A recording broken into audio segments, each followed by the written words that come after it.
ये फ़र्ज़ के ये मेरे पास रस्सी है ना, अगर मैं इसी को मतलब कि मूव करवाऊँ, हरकत दूँ, तो ये इस फॉर्म में मूव करेगी। ठीक है, अब इस रस्सी की मैं कहती हूँ कि इस रस्सी का जो इतना सा पॉइंट है ना, इसको मैं पी और क्यू का नाम दे रही हूँ, अपने से नाम दे लो कोई भी।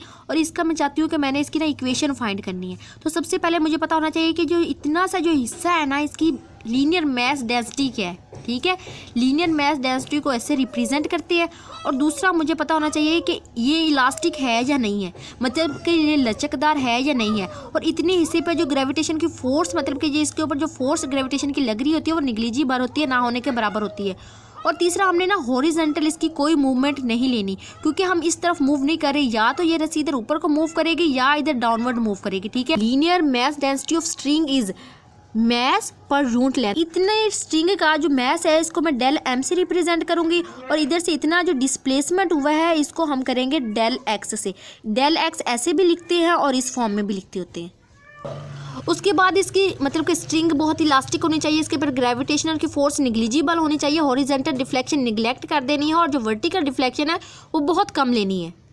इसकी इक्वेशन, वेव इक्वेशन को करने से पहले मैं तुम्हें इसके बारे में थोड़ी सी बता देती हूँ कि कोई भी ये स्ट्रिंग है, इसको हमने मूव करवाया है तो हमने वर्टिकल पर लेना है वो जो एलिमेंट है ना, फॉर एग्जांपल प्रोपिगेशन लेनी है। ठीक है, क्योंकि कोई भी एलिमेंट है ये है ना, अगर ये एक टाइम में इधर है तो दूसरी टाइम में जब ये वेव पूरी होती है तो दूसरी जब वेव आती है तो ये डाउनवर्ड होती है। अगर ये उसकी इक्विलिब्रियम पोजीशन है तो वो वाला जो अब एटम इधर है या एलिमेंट इधर है, वो दूसरी जब वेव कंप्लीट होगी तो वो इधर होगा।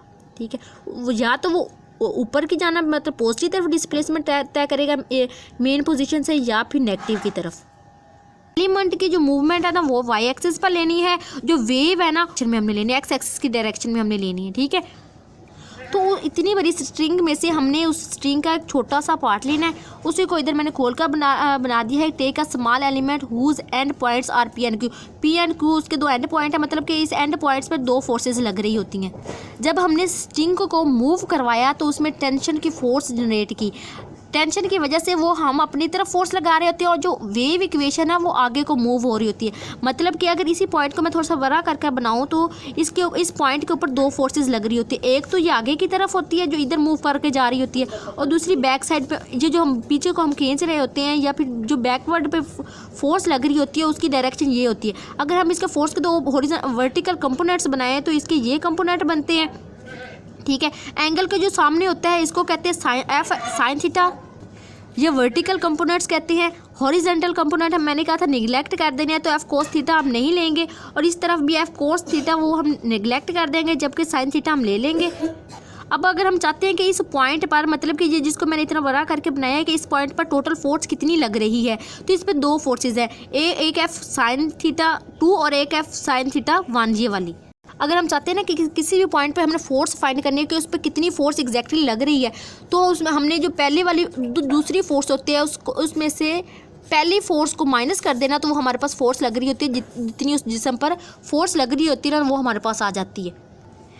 तो ये मतलब कि फोर्स पहले हमने निकाली, सिंपल एफ साइन थीटा 2 और एफ साइन थीटा 1 लिखा है। उसके बाद जो डिस्प्लेसमेंट है फ्रॉम मेन पोजीशन, ये उसकी मेन पोजीशन है जहाँ से या तो वो डाउनवर्ड जाएगा या वो ऊपर को जाएगा, ये वाली उसकी जो पोजीशन है मेन। तो मेन से बहुत कम डिस्प्लेसमेंट है, तो इस वजह से हम फर्ज कर लेते हैं कि sine theta approximately equal to tan theta है। तो जहाँ साइन थीटा लिखा हुआ है वहाँ हमने टेन थीटा 2 और माइनस टेन थीटा 1 लिख देना, और एफ इज इक्वल टू, और ये चेंज को रिप्रेजेंट करता है। जैसे हमने ये पीछे भी किया हुआ है कि अगर हमने चेंज इन वेलोसिटी फाइंड करना है तो F2 में से जो दूसरी वेलोसिटी है उसमें से पहली वेलोसिटी अगर माइनस कर दे तो हमारे पास चेंज इन वेलोसिटी आ जाता है।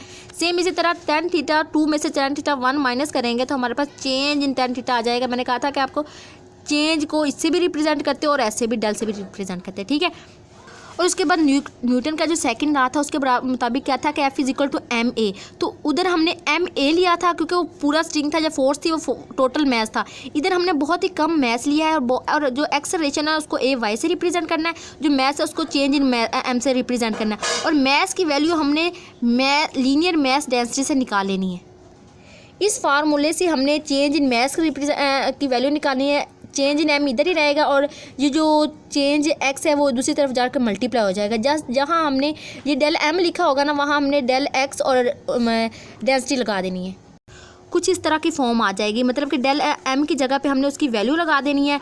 ये एक्सेलरेशन की वैल्यू हमने पीछे भी की थी कि एक्सेलरेशन किसके बराबर होता है, a double derivative of displacement with respect to time, ये है ना। तो उधर बस x है, तो इधर हमने x की जगह पे हमने y लगा देना है और ये डेल को इस तरह से रिप्रेजेंट करना है, मतलब डेरिवेटिव को या फिर चेंज भी इसी को कहते हैं, इसको इस फॉर्म से रिप्रेजेंट करना है, f del x tan theta, ठीक है। ये जो डेल x है इसकी जगह को इसको ऐसे डेल x इससे भी रिप्रेजेंट करते हैं। ये इधर मल्टीप्लाई हो रहा है तो इधर आके डिवाइड हो जाएगा, और फोर्स इधर मल्टीप्लाई हो रही है वो इसके नीचे आके डिवाइड हो जाएगी, तो ये डेंसिटी ओवर फोर्स आ जाएगा, और इधर डेल ओवर डेल x आ जाएगा टेन थीटा।